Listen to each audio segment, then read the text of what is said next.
have some reactions coming in from the Israeli Prime Minister too. So we're just going to go and listen to Prime Minister Netanyahu right now. Congratulations, President Trump. Your bold decision to target Iran's nuclear facilities with the awesome and righteous might of the United States will change history. In Operation Rising Lion, Israel has done truly amazing things. But in tonight's action against Iran's nuclear facilities, America has been truly unsurpassed. It has done what no other country on earth could do. History will record that President Trump acted to deny the world's most dangerous regime the world's most dangerous weapons. His leadership today has created a pivot of history that can help lead the Middle East and beyond to a future of prosperity and peace. President Trump and I often say, peace through strength. First comes strength, then comes peace. And tonight, President Trump and the United States acted with a lot of strength. President Trump, I thank you. The people of Israel thank you. The forces of civilization thank you. God bless America. God bless Israel. And may God bless our unshakable alliance, our unbreakable faith. All right, very similar statements to President Trump. I'd like to go back to our guest, Gabriel Naroja.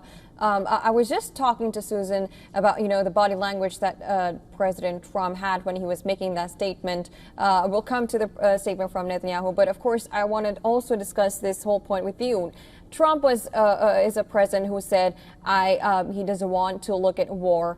And he's always been trying to solve the wars rather and say that I'm going to be able to solve these wars. And this sudden escalation, and we see from the body language of Trump, as said by our correspondent Susan, that he seemed that this somehow was the step had to be taken. If you look at President Trump, the other thing he said is for the last 10 years, he said that he would never allow Iran to get a nuclear program or a nuclear weapon, sorry. And if you combine that, I think that is the statement which always has taken precedence, that he's always been willing and able to take strong action. And he doesn't believe that this has to result in a war. He believes that he has the upper hand. He believes that he can intimidate and attack and thwart any Iranian response, and that he's not going to send ground troops in.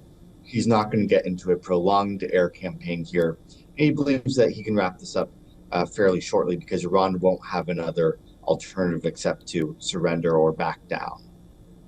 All right. With that being said, we're also looking forward to what kind of reactions we can actually see from Iran, and can they actually come back to the table? Do you think this action would? Because we know that Trump, he has clearly said that if does not bring peace, they'll go for other targets. Can Iran and rather West Asia risk this kind of escalation? I've just seen a statement from the Iranian Atomic Energy Organization. It's fairly perfunctory. They condemn the attack, but they don't really offer anything that is substantively in response.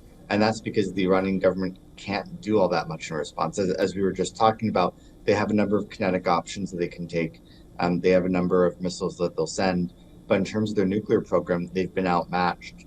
And it's going to take them quite a while before they'd be able to reconstitute anything. In terms of the diplomatic side, I don't think the Supreme Leader Khamenei is going to make any agreement. He has spent his entire career fighting the West, fighting the United States.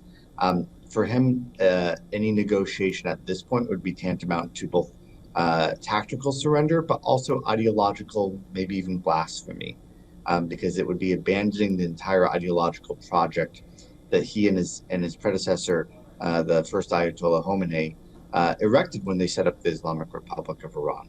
And so I think the issue is how the Iranian elite and how the other rank and file within the regime are going to respond. If they sense that they have a leader who's taking them down a path that will only lead to their destruction, I think you will start to see splits in the regime. You'll see discontent emerge publicly, and you'll start seeing the Iranian people themselves perhaps take to the streets. The last thing they want is a repeat of the 1980s war with Iraq, where the Iranian cities were bombarded for years and years. all Iranians, I think, want to avoid that situation. And so you're going to see ground up opposition to this, and a strong desire to negotiate and reach a settlement with Israel.